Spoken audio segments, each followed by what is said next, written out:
Great. Well, thank you so much for having me. I'm excited to be here talking about ADHD and anxiety and where we can bring in mindfulness, which may seem almost impossible for, especially those of us that struggle with attention or for kids that struggle with attention. And we also know how much anxiety and ADHD can look a lot like each other. And kind of struggling with some of the same challenges. But also, folks who struggle with both ADHD and anxiety are often very folks who have a number of phenomenal strengths at the same time. So I tend to think about people with ADHD and anxiety as being particularly creative, often really bright, and in a way that just requiring a simple shift to have it kind of work to their advantage almost in some ways. So I think about this often when I work with folks with anxiety and ADHD. It's like it really is some of the most creative people that have anxiety, because if you think about it, right, a creative person can think of about 100 different ways the situation's going to go wrong. A kid is going to fail a test, or the party's going to be a nightmare, or something like that. Whereas someone who's not so creative, who doesn't have an ability to come up with that many ideas, can only think of maybe two ways the scenario is going to go wrong.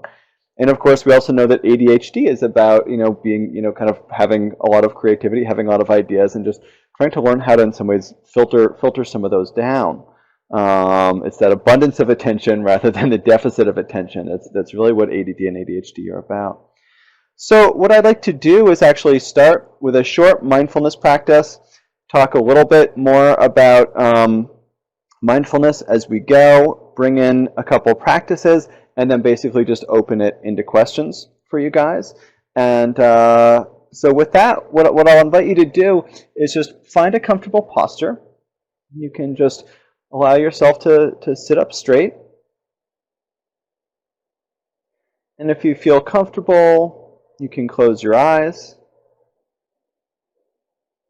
And I'll just ring the bell. Hopefully you can hear this.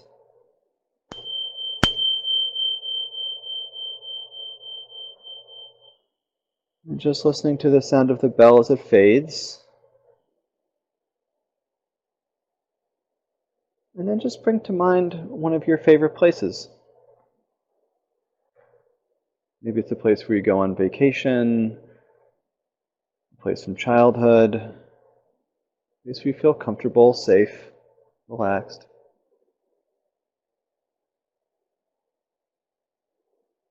For kids, young people, maybe it's an imaginary place. Hogwarts from Harry Potter, Wakanda from Black Panther. And just bringing this place to mind, noticing how you feel when you're there. And also noticing pretty quickly that you're probably having some thoughts, having some distractions come in.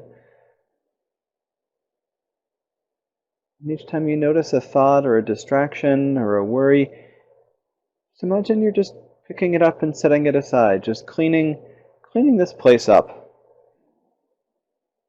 Thoughts come in, you can set them aside. Thoughts from the past, noticing that, setting it aside. Thoughts from the future, noticing those, setting each of those aside, just one at a time.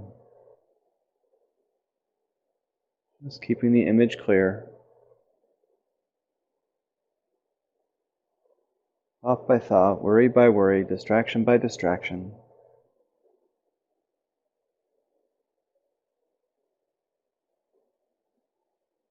And I'll just ring the bell once more.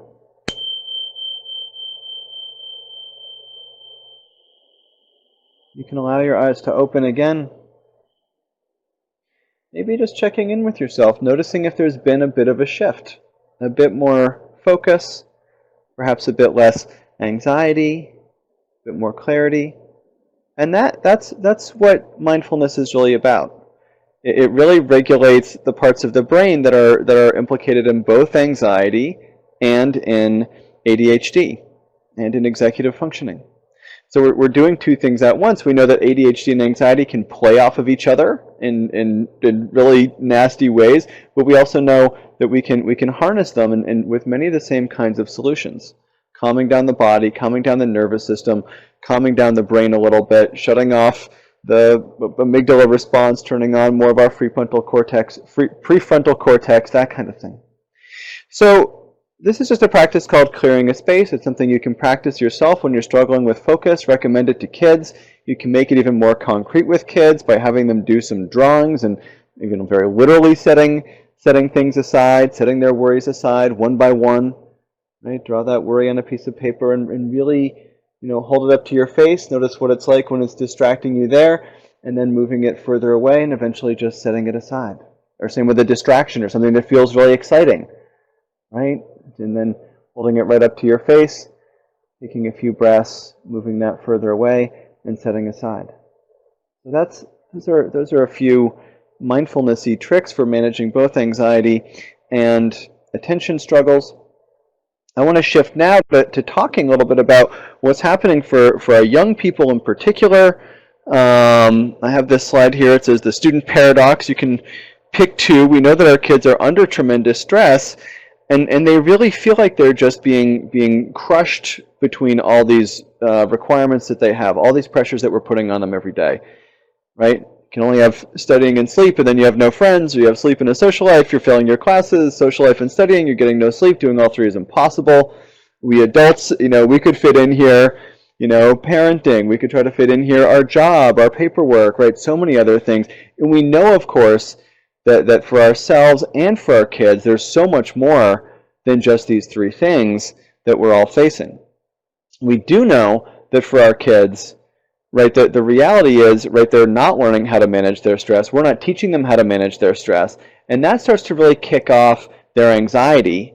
We know that stress makes everything worse. This big study a few years ago from the American Psychological Association found the most stressed out demographic group in America is actually the American teenager. And, we're not doing much to really help them out with this. So we can think of mindfulness as being like a public health intervention. And in that way, we know that that'll really help things like any attention struggles they're having, any mental health issues like anxiety that they're having, calm everything down. Stress makes everything worse. Managing our stress makes everything better. Mindfulness really manages our stress. In turn, we can start to learn how to deal with things, how to handle the anxiety, the stress, the attention, right, that we know also makes us stressed out. So it's this whole vicious cycle. And of course, we know that there's so much more that our kids are facing besides just these three issues we see up here. So what is mindfulness? Where does it fit in? Well, you may have your own idea of what mindfulness is. I'll share the definition that I like to use, especially when I think about working with kids, because we know working with kids, we start by bringing things into small pieces.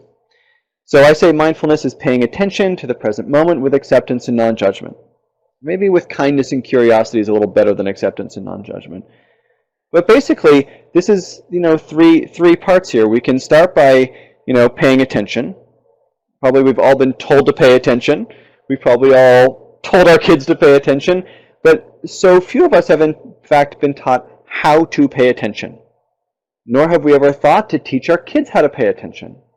And what kind of message is it if you're a kid, a student who's struggling with anxiety, struggling with attention, and you're being told to do something, but you're never taught how to do that, right? So what we're doing with mindfulness is we're actually teaching our kids how to pay attention, right? So, right, well, anxiety is like the mind racing off to the future, right, and ADHD and mind wandering kind of all over the place, right? We're learning how to kind of control and focus our attention, learning how to pay attention, and paying attention to the present moment. This is also really difficult to do, because what the research says is that for the average person, not even someone with anxiety, not even someone with ADHD, their mind is wandering, guess what percentage of the time? It's actually 47% of the time. I have to repeat that. Half of you missed it. Our minds are wandering about half of the time that we're trying to focus. So what we're trying to do is, again, train our minds not to wander quite so much. Where does the research say our minds go? Well, it says it goes to the past, it goes to the future, and it wanders off somewhere else, just kind of ruminating and comparing ourselves to other people. It's called the default mode network. right? And again, we know anxiety tends to be future-oriented, right? Focused on the future. What's going to happen? It's not going to happen well. Tell myself a very creative horror story about how badly things are going to go, right? For me in high school, that was, today's Thursday. There's a test next week. Oh my gosh, I'm going to fail the test. I'm going to fail out of school. I'm going to die alone under a bridge. No one's going to come to my funeral, right? My life is a mess, basically, right? So what if I don't tell myself that story about the future? If I focus on the present, get myself moving, what can I do? I can study for the test, right? Lastly, just having a little bit more acceptance and non-judgment of our circumstances and of ourselves. This is going to be really valuable for our kids who are struggling with attention issues and with anxiety, being a bit kinder to ourselves, right? Because kids have been getting these messages, there's something wrong with you because you're anxious. There's something wrong with you because of the way you learn and the way you pay attention or you don't pay attention, right? You're the special ed kid, you're the mental health kid, you're the kid that needs to see the therapist. And over time, right, whether it's from parents or whether it's from the school or whether it's from their coaches or the larger culture, kids internalize those voices. That's what we don't want them to learn, right? To not believe everything they think. So having a little bit more self-acceptance, right?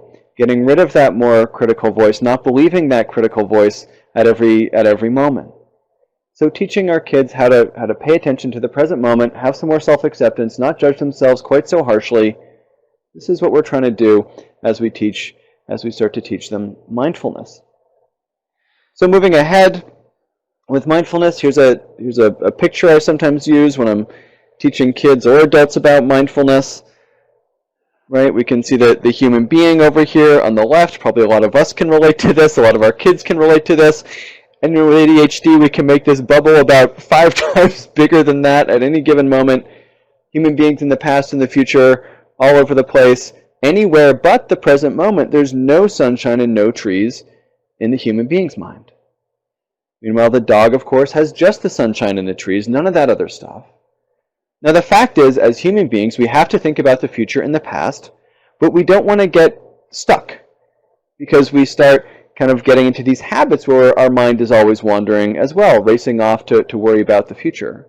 And then ADHD, being like putting that on steroids, like here's even more scenarios, that we can think of about the future that's maybe not going to go so well. So it's learning how to switch gears really between these.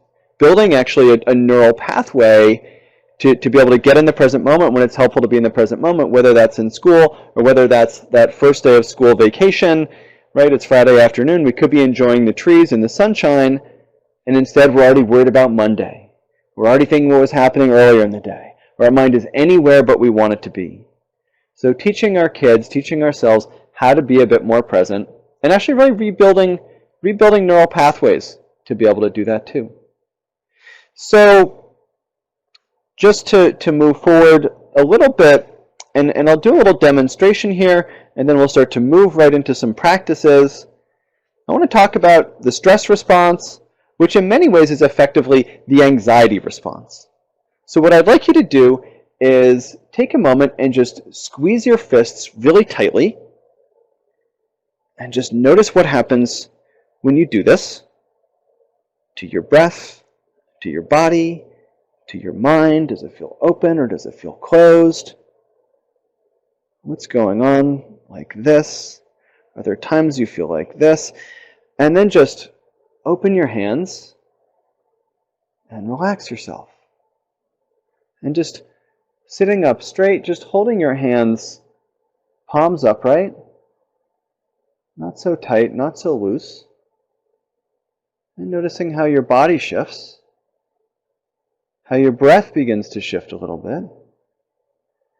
And what's happening in your mind, you might notice that your mind also actually and your brain start to kind of open up a little bit to be able to see more clearly, noticing the kinds of emotions and thoughts you're having in this posture.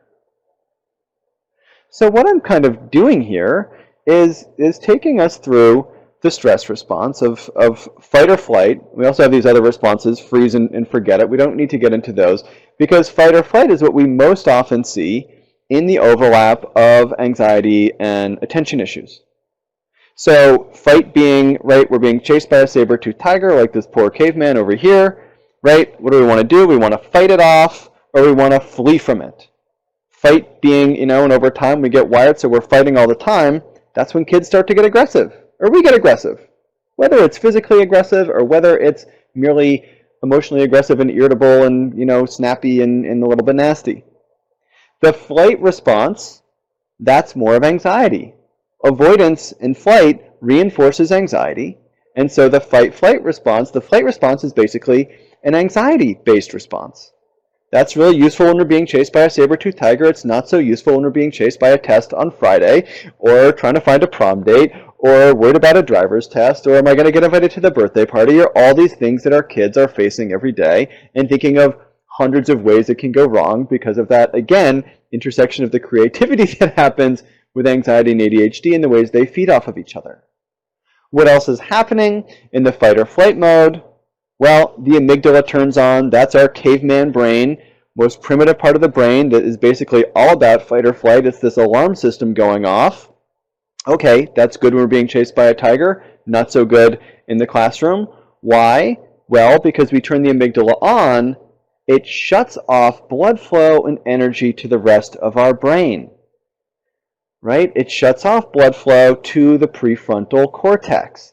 What happens in the prefrontal cortex? Well, we think things through, we control our impulses, we're able to plan and execute, set long-term goals, we're able to see the big picture, right? All of this is where our executive functions lie, in the prefrontal cortex. That's shut down when we're anxious, which means that any ability to pay attention that's already compromised from ADHD is going to be even exacerbated by the anxiety.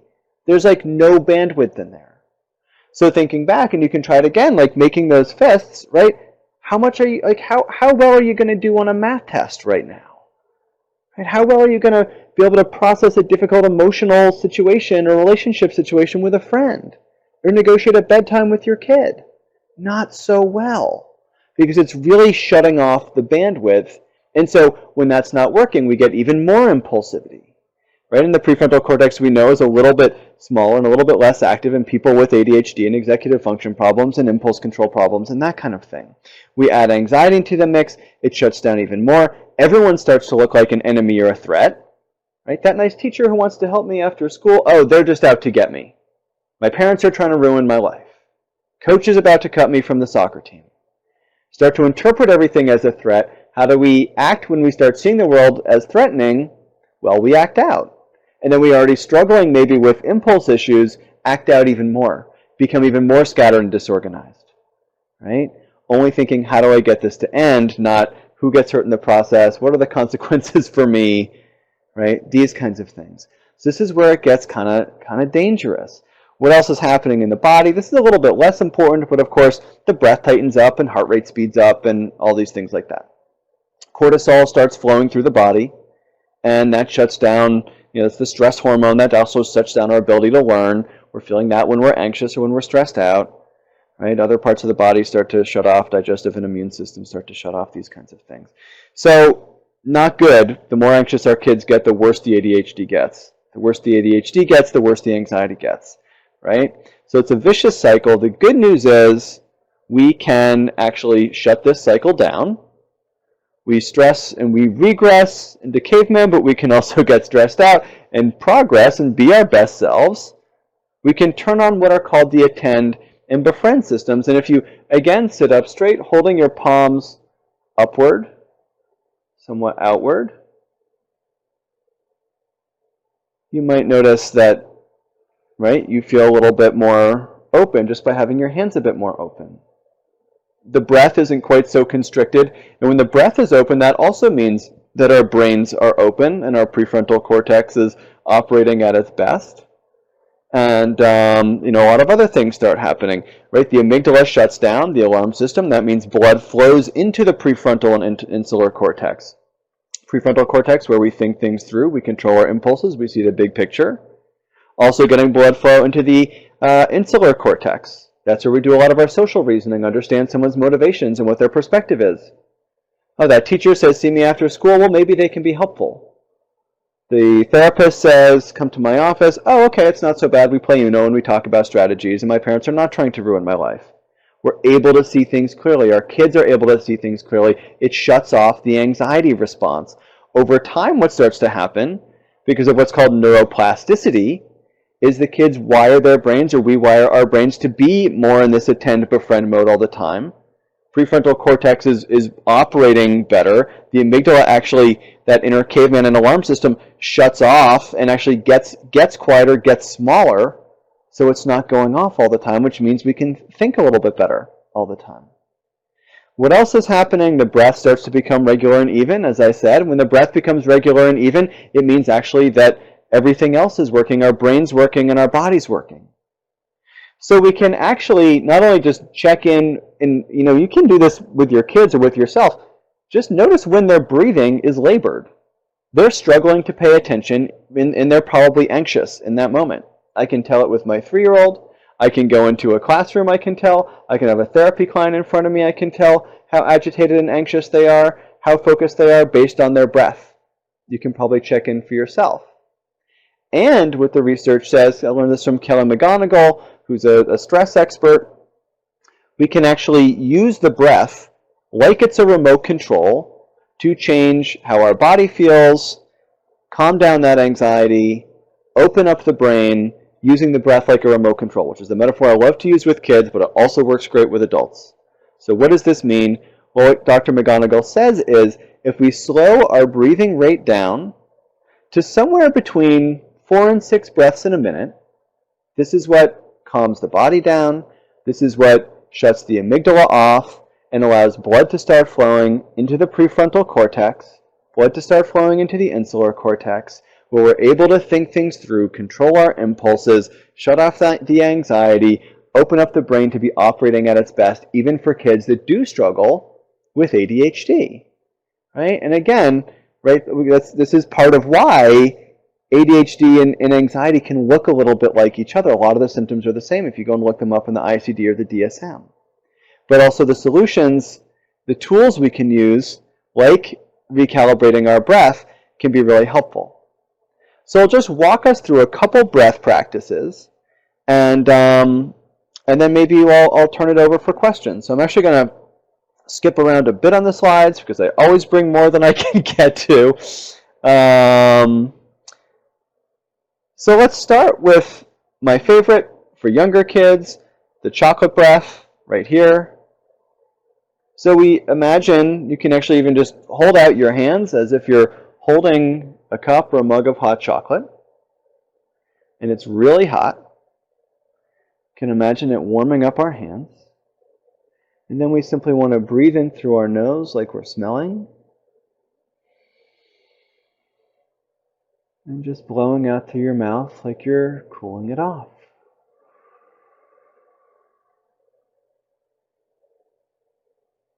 Breathing in through your nose, smelling,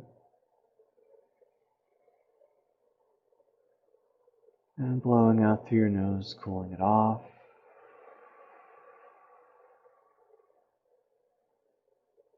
In through the nose, smelling.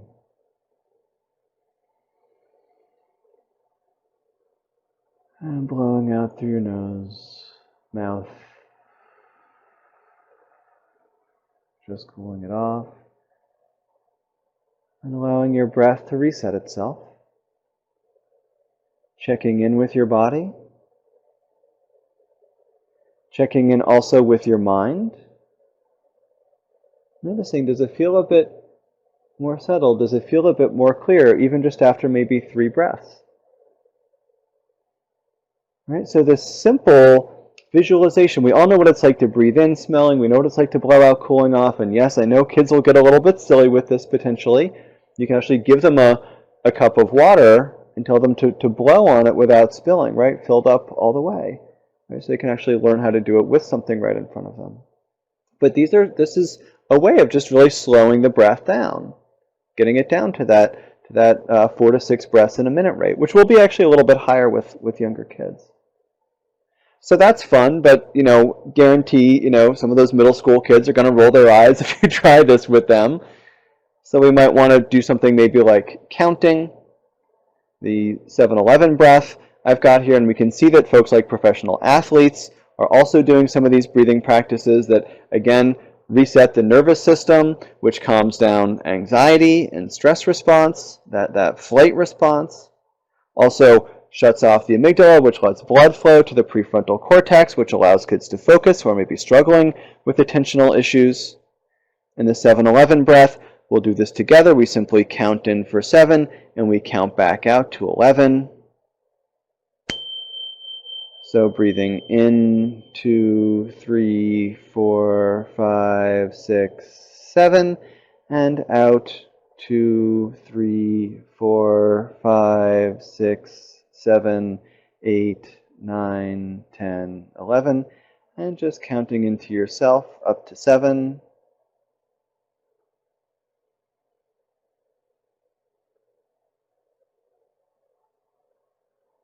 And then back out to 11.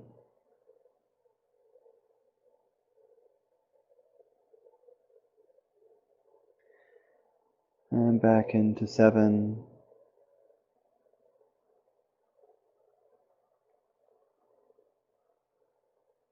And back out to 11.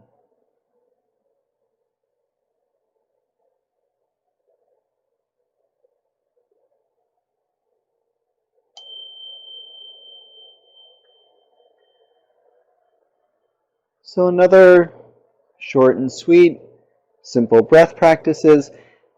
And again, these calm us down and open up the brain. They're doing double duty here.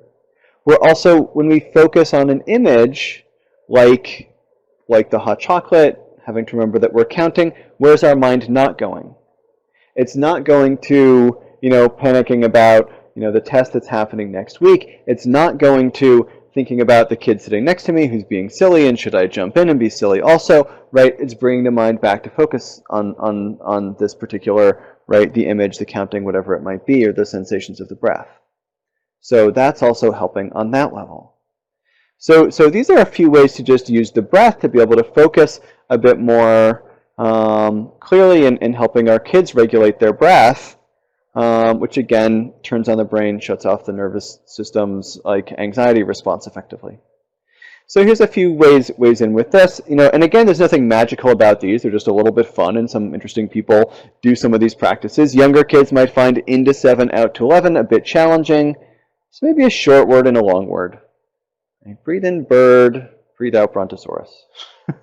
Breathe in horse, breathe out hippopotamus. Right? Breathing in for a little bit shorter and out for a little bit longer helps us slow the breath down, starts to calm us down as well.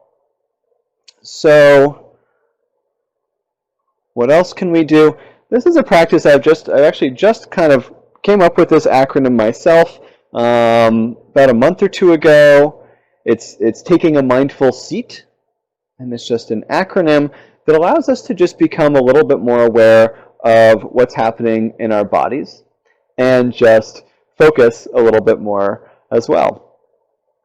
So again, finding a comfortable posture, and I'll ring the bell and just guide us through noticing.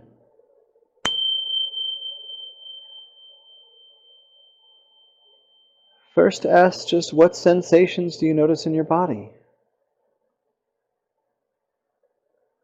Maybe some agitation, or maybe some feelings of calm, maybe some tension, maybe some movement. For a lot of kids with ADHD or anxiety, there's that leg that's bouncing up and down, or fist clenching, or hands are sweaty. Noticing sensations. And setting the sensations aside and tuning into emotions. What emotions are here? Curiosity, frustration, boredom, just being aware. Silliness, calmness. What emotions are present? Setting those aside. Actions. What actions, what impulses do you want to do? Do you want to jump out of your seat? Do you want to adjust your posture? Do you want to squirm? Noticing what actions you feel like doing. Setting those aside and then just tuning into thoughts. What thoughts are here? What's happening in your thoughts? What's coming next? Or what's this about? Or am I doing this right?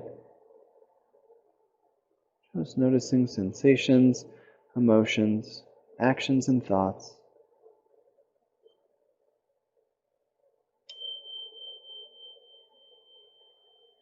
So it's another just really short grounding practice about checking in with what's really happening in the present moment. Another variation on getting a bit more into our bodies that helps us focus is just, there's practices like a longer body scan that can be helpful, but for a lot of kids with ADHD and anxiety and just being kids, they're probably not going to be able to focus for 20 minutes, 30 minutes at a time. But maybe just focusing on sensations in one part of the body. Right? Maybe that's simply placing one finger in the center of your forehead. This is something I do sometimes. Teach kids to focus. I call this single tasking rather than multitasking. Just feeling your finger in the center of your forehead. And you can ask yourself, what does your forehead feel like against your finger? What does your finger feel like against your forehead? Temperature, texture, moisture, pressure. Finger against forehead. Forehead against finger. Mind wanders off just back to the sensations. Maybe even noticing your pulse.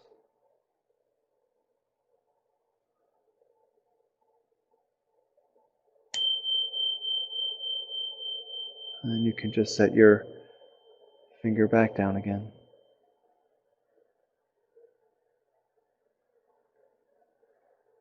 So again, narrows the focus a little bit. Is actually really touching that prefrontal cortex. So sometimes with kids who like to learn about their brain, it's like, all right, we're actually going to turn on our prefrontal cortex by pressing that button right there and activating it with this single tasking practice. For older kids, they're going to roll their eyes at that, so maybe not, right? But again, just really focused in on sensations. And our senses are really helpful because the mind, we know, is wandering back to the past, to what was happening at recess before, is wandering, somewhere else. What's that bird doing out the window? Wandering to the future, especially if we're anxious, right? How's, what's going to happen this weekend? Who's going to be home when I get home from school? Right? These other questions that kids might have. How's college going to go? Right? So, again, sensations always are in the present moment. Ground us right back into the present.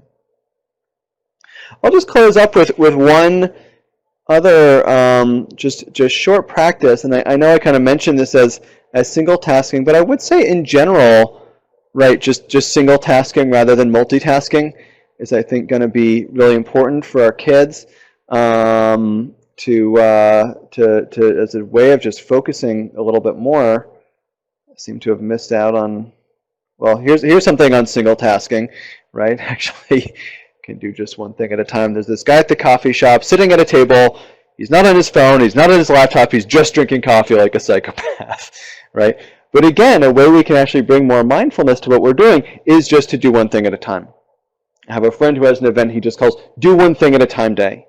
Or find something to do with just all your attention, drinking your coffee, doing the dishes, whatever it might be. That's a way of bringing ourselves into the present moment. But I want to do a last practice of just listening to sounds.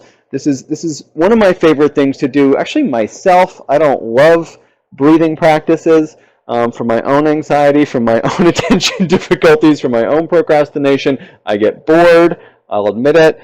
But I really like listening to sounds as a practice. And this is particularly just dovetails with kids with ADHD because their mind is bouncing all over the place. Well, I'll just let you see. We can do this together. Find a posture, close your eyes if that feels all right for you. I'll ring the bell. As I ring the bell, just listening to the beginning and middle and end sound of the bell.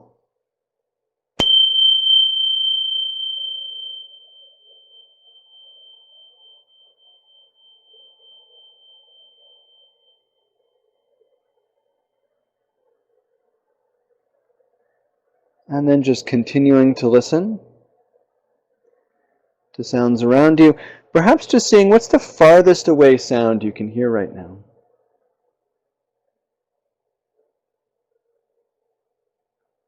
Outside of the room you're in, maybe even outside of the building that you're in. Planes overhead, cars going by, birds chirping. Farthest away sound, and then zooming in a little bit closer, the next closest sound. Zooming a bit closer, still sounds a little bit closer, maybe sounds in the building or in the room with you. Footsteps going by, clock ticking, sound of the heater, air conditioner. Sounds closer still, the creaking of your chair, rustle of your clothes, sound of your own breath. Even inside your body, sound of your heartbeat, blood moving, stomach growling. Perhaps even sound of your own thoughts, if that's possible. And I'll ring the bell once more.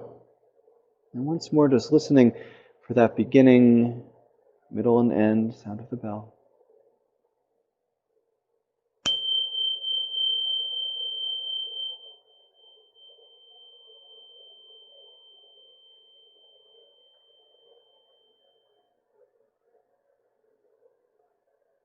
And opening your eyes and bringing your attention back out. And maybe, like the mindful seat, just noticing, again, sensations, emotions, actions, and thoughts that are present right now. What's happening in your experience in this moment? And so to me, this is very literally training our attention. For a kid or an adult who struggles with attention, right? Maybe, they're already paying attention to the car going past or the bird chirping out the window. So meet them there, right? And then gradually, right, zooming in like the zoom lens on a camera, getting closer and closer, right, to focusing on what's really happening in the here and now, right? Focusing on your own body sounds, focusing on your own thoughts, and then maybe just outward again, focusing on the teacher and the board, focusing on what your mom or dad is saying to you, focusing on, the fact that you're in the soccer game and trying to bring your mind back into the moment, or in the orchestra, or wherever it is that you're struggling to focus. So these are just a few ways of teaching our kids how to focus on the present, right? How to use the fact that their minds wander, which will happen with anxiety and ADHD, and again play off of each other in these potentially really negative and awful and frustrating ways for kids, and to turn that around, reframe it. Right? The fact that your mind wanders, well, let's learn about that. Let's see where it goes, and let's focus it back. Train ourselves to be in the present, where we're happier, where we're not worried about the future. Train ourselves to be focused on what we want to be focused on, right? Which is a struggle with ADHD. And kids with ADHD will excel, especially at this sound countdown, and with anxiety. They'll notice so many more sounds than the average kid. So if you make it a game or something, right, a competition for who can hear the most sounds, they'll really start to have fun with it. They'll feel like a success. They'll feel like they're the ones who are really good at it. So it also builds that self-esteem. Turn it over to questions now.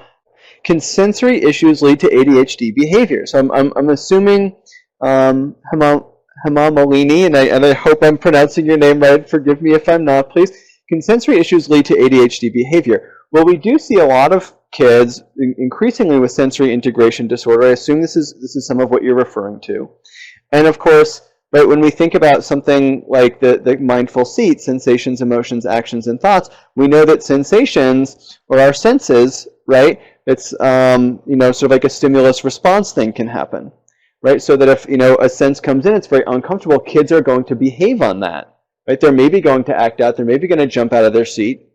Even if they're not, a lot of their mental resources, a lot of their prefrontal cortex functioning is going to be dedicated to how am I going to manage my impulses around the sensory discomfort I'm experiencing right now, which means that they have very little bandwidth left over for controlling their impulses and focusing on the teacher, focusing on you, focusing on whatever. It's like they're at, depending on how severe their sensory issues are, it's like that could be taking up like 80 or 90% of their bandwidth.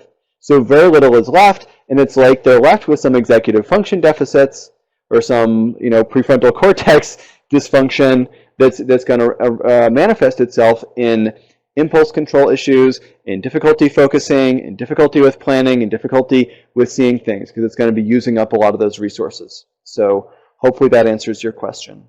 Do you recommend doing mindfulness in response to a stress or as a practice at a specific time, like a bedtime, like a meditation? The answer is yes, which is to say that I recommend both. So to me, mindfulness is like physical exercise. This is mental exercise. In fact, professional athletes using this even call this mental fitness training. I've been talking to lots of people that are mental fitness coaches that work with professional sports teams and high school sports teams.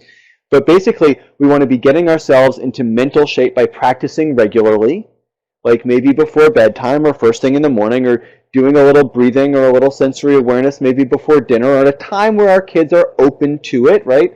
So that we're building up that muscle so that when the meltdown happens, when the kid is feeling stressed, right, they're more likely to be able to access these practices and use them. So it's not like the meltdown begins and we say, do some hot chocolate breathing, and they're like, what is a hot chocolate breath? Right? We're able to say, let's do some hot chocolate breathing together, which is, again, how we want to do this. We're modeling it as we're teaching it. That's really key. And then they're also saying, oh, yeah, I love the hot chocolate breath, right?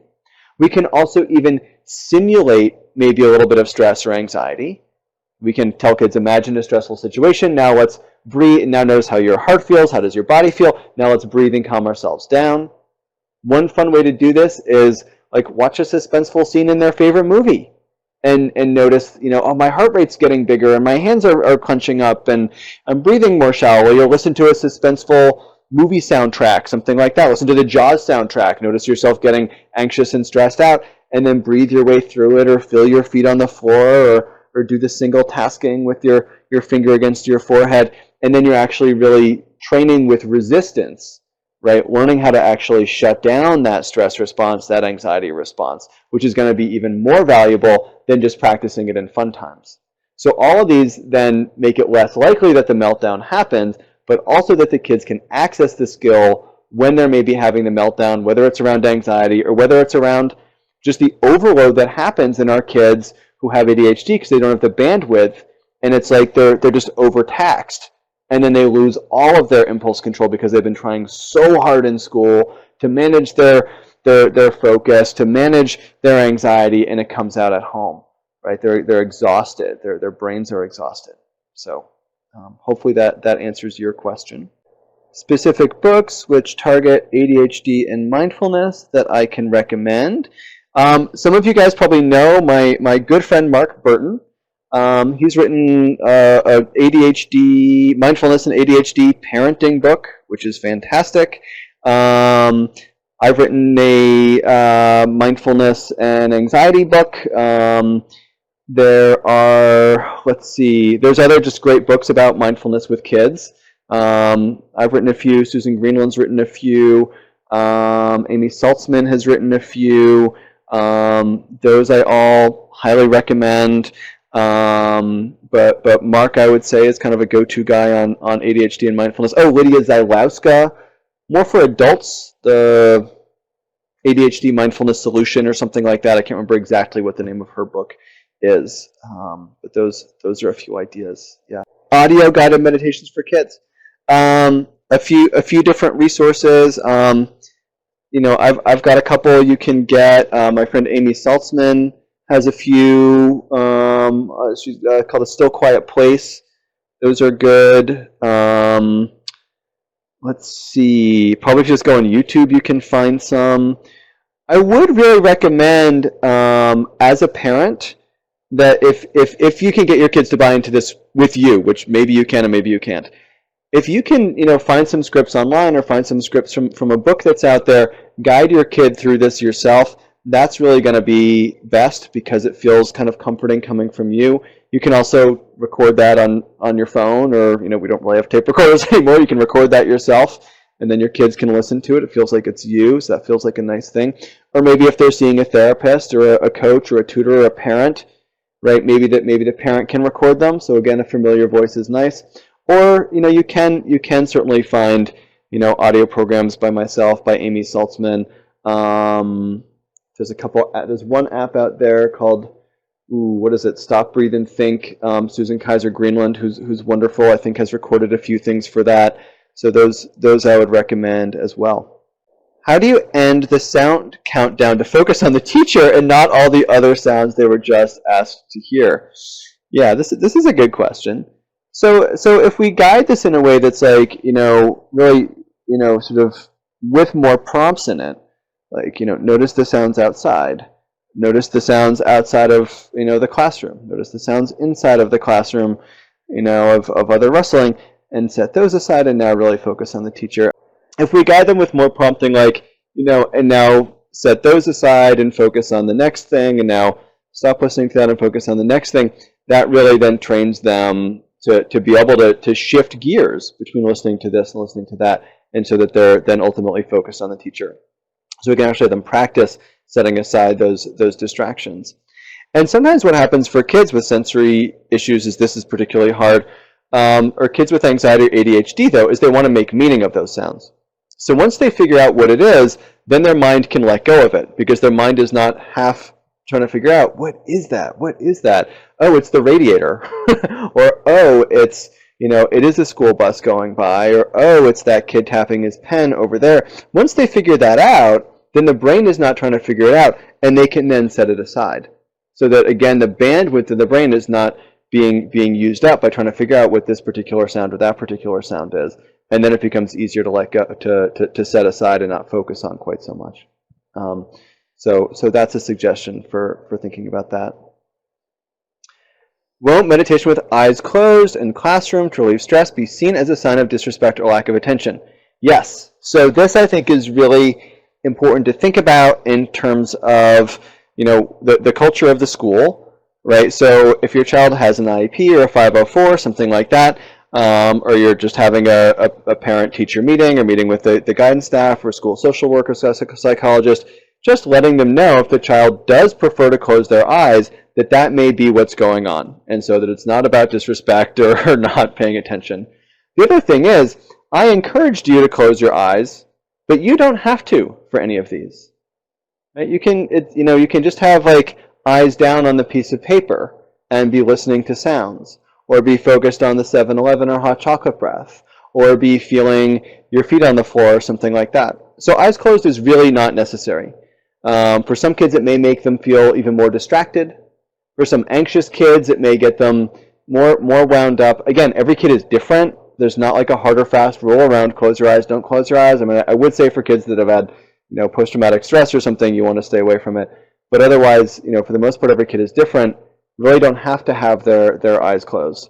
But again, if they do like doing these practices with eyes closed, I think just heads up to the teacher, heads up to the support team as well. Heidi, how can I as a mom remain positive when my 16-year-old tells people she wants to be a doctor or lawyer? I don't want to crush her hopes, but some of the responses she gets when she tells people what she wants are sure to be heartless. Wow, this is a really challenging question, and I think you don't want to crush her hopes, but I think you can talk to her about different adults are going to have different kinds of responses, and I think also talking to her about what is realistic. And I think this is one of the hardest things about being a parent, right? We want to have our kids have a growth mindset. We want them to believe that they can do anything, but we also want to protect them from the fact that they can't necessarily. So how do we help them pursue what their interests are, pursue what their passions are, water those seeds, really nurture those, right, in the path that they want to take, right, so that they're doing what they feel good at, doing what they want to do, and most likely to be able to succeed in that realm, knowing that not necessarily everything is possible, and knowing that ultimately at some point it'll be really up to them. I do think if there's adults that are being heartless, disrespectful, rude, I think, we want to be, maybe we do need to still protect our kids from some of those adults. Whether that's talking to those adults about that that's not appropriate, or talking to our kid about saying, look, you don't have to listen to every adult. Not every adult knows what they're talking about. Figuring out, again, how does that balance with our family's values around, respecting adults, right? And, but just knowing that, they're not right all the time. So this can be a little bit tricky too. What do I think about doing DBT, which is dialectical behavioral therapy for those of us that aren't therapists or highly therapized already, to teach kids with ADHD and anxiety tools to cope. Dialectical behavioral therapy is a really great cognitive therapy, and we know that cognitive therapies are really helpful for ADHD. Dialectical behavioral therapy brings in a lot of very practical skills training, and it also brings in mindfulness training. So if I'm recalling this correctly, dialectical behavioral therapy has 4 components. It's got 2 components that are related to mindfulness, and then a component related to emotion regulation, and then a component related to interpersonal effectiveness. And I think DBT is fantastic. I did some training in DBT in graduate school and a little bit here and there. I actually just found it's like, oh, this is really helpful, just life skills stuff for those of us that didn't get an instruction book. So I think DBT is great for teaching kids with ADHD, teaching kids with anxiety, tools how to cope. I actually think a lot of the skills in DBT would be great for any kid to learn. And for those of you that don't know the world of DBT, I'd encourage you, go ahead and just Google a little bit about it, because it's got really good social skills to it. How to be assertive, how to articulate yourself, how to kind of get your needs met using your words rather than using behaviors. So it's great for kids with ADHD and anxiety. It also really teaches how to tolerate difficult emotions. Distress tolerance, maybe is what they call it, not emotion regulation. Tolerate difficult emotions like anxiety that can lead to acting out. And again, especially with ADHD, and the impulse control is not as strong necessarily, right, then we're going to see more acting out when it's any mental health issues, whether it's anxiety, whether it's depression, whether it's anything else. So I think DBT is great. And if you find a DBT therapist, that's great, although I wouldn't necessarily recommend a DBT group for your kid unless it's really just related to ADHD. Because often that can be, often DBT groups will be for kids that are very troubled, and you may not want to have your kid in that group. But a therapist who's acquainted with DBT, I highly recommend, or even just as a parent, just picking up a book about DBT and just looking through some of the great skills that are in there about mindfulness, about tolerating difficult emotions, about interpersonal effectiveness and assertiveness and that kind of thing. You can do a lot of lessons with your kids around that stuff. How might teachers integrate this mindfulness training into the classroom? From Lexi Wright. Well, this is like my total wheelhouse. I travel around all over the place doing this very work with teachers, bringing mindfulness into schools. So, I mean, in the last year, I've probably been to about 30 or 40 different schools talking to teachers about bringing mindfulness in on a number of different levels, whether it's the therapist bringing it in, whether it's running a group with kids, or whether it's teachers just bringing this in like as part of test prep, right? Like you can get the kids, all the information into their brain for something, like the big test coming up, but if they're too anxious, right, if they're in that fight or flight response, nothing's getting in and nothing's going to get out the day that they have the test. And so, we can, I like to say, just a little bit of your lesson planning around self-regulation, around stress management, and your kids will perform better academically because more will get in and more will come out when the moment really comes. So it's finding those little moments in the day, bringing it into public speaking, into drama, bringing it into sports, bringing it into arts, right? We can start to teach kids these mindfulness practices in all of those ways, and you can feel free to check out my other work on that as well, not to shamelessly plug myself, but there's a lot of good work in that department. Thank you.